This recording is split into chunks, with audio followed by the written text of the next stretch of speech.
ธีฝึกซ้อมก่อนกำลังสวนสนามของวิทยาลัยสันติบาลประชาชนเลข2พิธีดังกล่าวได้จัดขึ้นในตอนเช้าของวันที่24ตุลาคม2565ที่ผ่านมานี้อยู่ที่วิทยาลัยสันติบาลประชาชนเลข2เพื่อเป็นการกักเกี่ยมความพร้อมเฉลิมฉลองวันศาสตร์ครบรอบ50ปีคือวันที่2ธันวาคมปี1975 52ธันวาคม2025นี้ให้บรรลุตามจุดประสงค์ขาดหมายโดยการให้เกียรติเข้าร่วมของท่านพันเอกบุญเอียงพันวงศา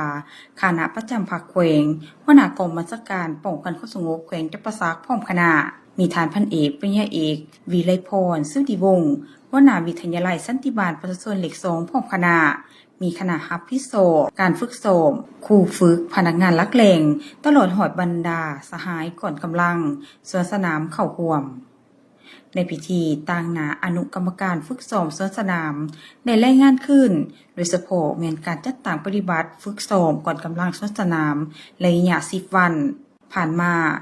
ภายหลังได้รับการแต่งตั้งตามข้อตกลงของหัวหน้าวิทยาลัยสันติบาลประชาชนเลข2ฉบับเลขที่522ลงวันที่25กันยายน2025แม่นได้เริ่มจัดตั้งปฏิบัติมีจำนวนคนเข้าร่วม191สหายในนั้นคณะรับผิดชอบ4นำรวมมี6สหายอนุกรรมการรับผิดชอบฝึกซ้อม4สหายอนุกรรมการรับผิดชอบกำลังพลเข้าร่วม4สหาย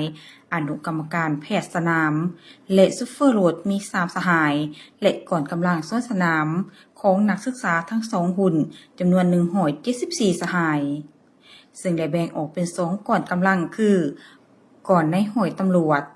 จำนวน87สหายก่อนตำรวจจราจรจำนวน87สหายในพิธีดังกล่าวฐานประธานคณะประธานยังรับชมการฝึกซ้อมการเดินสวนสนามพร้อมทั้งให้คำตำหนิติชมเพื่อปรับปรุงข้อบกพร่องรับประกันให้มีความเป็นเอกภาพสูงและเฮ็ดสำเร็จหน้าที่ตามการมอบหมายฐานพันโทบุญมาสิงหราชห้องคณะคณะวิชาวิทยาศาสตร์พื้นฐานต่างหน้าอนุกรรมการรับผิดชอบฝึกซ้อมสวนสนามได้ให้สัมภาษณ์ว่าข้าพเจ้า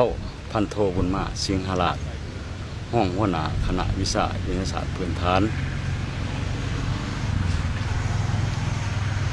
ต่างหน้าให้อนุกรรมการฝึกซ้อมสวนสนาม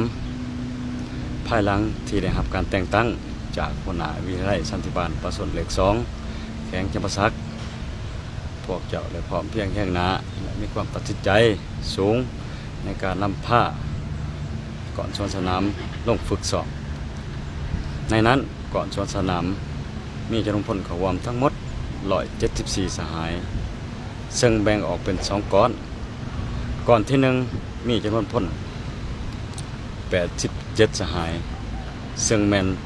เป็นก่อนนายตำรวจของนักศึกษารุ่นที่7ก่อนที่2แม่นก่อนตำรวจจราจรมีจำนวนพล87สหายซึ่งแม่นนักศึกษารุ่นที่8ตลอดระยะผ่านมาพวกข้าพเจ้าพร้อมด้วยคณะนำผ้าบรรดาสหายก่อนสวนสนามลงฝึกซ้อมโดยถือเอาทุกๆตอนแรงของแต่ละวัน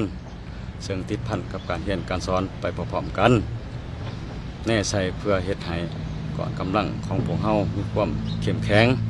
เพื่อเข้าร่วมเฉลิมฉลองวันศาสตร์ที่2ธันวาคมครบรอบ50ปีที่จะมาฮอดมาถึงในมุมมองนี้อีกทีนึงข้าพเจ้าขอต่างหน้าแก่วิทยาลัยสันติบาลประชาชนเลข2แขวงจำปาสักก็คือคณะฝึกซ้อมสวนสนามขอถือเอาโอกาส